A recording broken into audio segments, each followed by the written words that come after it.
Hey, what's up, team? Happy week 6.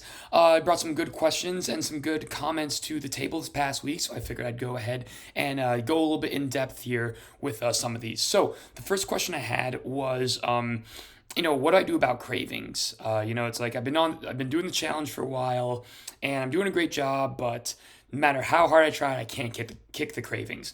So cravings are an interesting thing because anytime you're doing a structured nutrition plan, a diet, whatever it may be, you're gonna crave certain things. There's no way around it. So part of this answer is saying the cravings don't necessarily go away, but our discipline and our mental fortitude to resist those cravings increases. That being said, there is a way to, in my opinion, to handle these really well without the need to have to fight with yourself every time you have that craving, right? So I use the if-then rule. I use this in my own house, actually. So I always have, I don't know about you guys, but over the course of this challenge, I've made sure to have my own healthy snacks. Like I have carrots, veggie straws, things that are very macro friendly, very nutrient dense, and that are good for you. Now, they might not hit the craving that, some Pringles or some Snickers might hit, but they get the job done.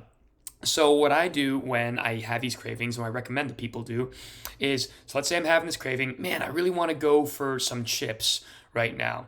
Okay, so no, you had this craving. Two things you're gonna do. You're going to have a glass of water, because a lot of times cravings come from a lack of hydration, and B, you're going to have a serving of the healthy snack that you have available, whatever apple slices, carrots, jerky, some sort of we'll say snack or treat that helps satiate you a little bit. Now you say to yourself, okay, if I drink my glass of water and a serving of my snack, if I'm still hungry after that, I will allow myself a serving of the craving. Now, this might be like, well, coach, this is me. You're trying to tell us to eat off the menu.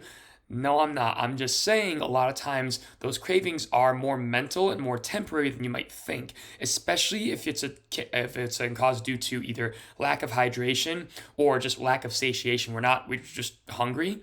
Those two things combined will help you sort of avoid those cravings because 90% of the time when you do those two things and you finish that snack, you'll be like, you know what? I'm actually not craving it that much after all. I just needed a little something in my stomach. I needed to drink some water, and I'm good to go. All right, now try that out. Let me know how it works for you. The second thing, I get this comment a lot, especially at this point in challenge. Coach, I did everything perfect. Why is my weight going up, or why is it plateauing? Right? So a couple things here. Again, weight loss isn't linear. So if you're looking at a graph, weight loss doesn't move straight down. It looks pretty bumpy, goes up and down, but the trend is downwards, right? So not every week is going to be a week of loss, and that's okay, and that's expected. So a couple things that might be happening here. There's honestly a lot of different variables that factor in here, but the main thing I talk about is called the whoosh effect. So when you're trying to lose weight, I don't know if you know this, but your body actually wants to maintain weight. So no matter what weight you're currently at, your body does not like to lose weight. Right? It's best to hold on to fat, hold on to water, hold on to all these things that appear on the scale. Right?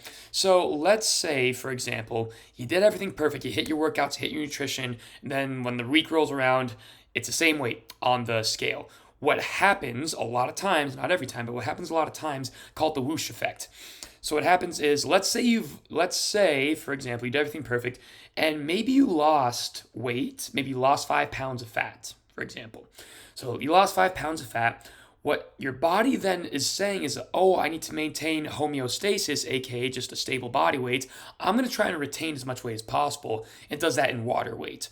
So that 5 pounds that you actually lost in body fat is then stabilized and maintained through water weight. So on the scale, it doesn't appear like that. But in your body, you have a little more water weight than usual.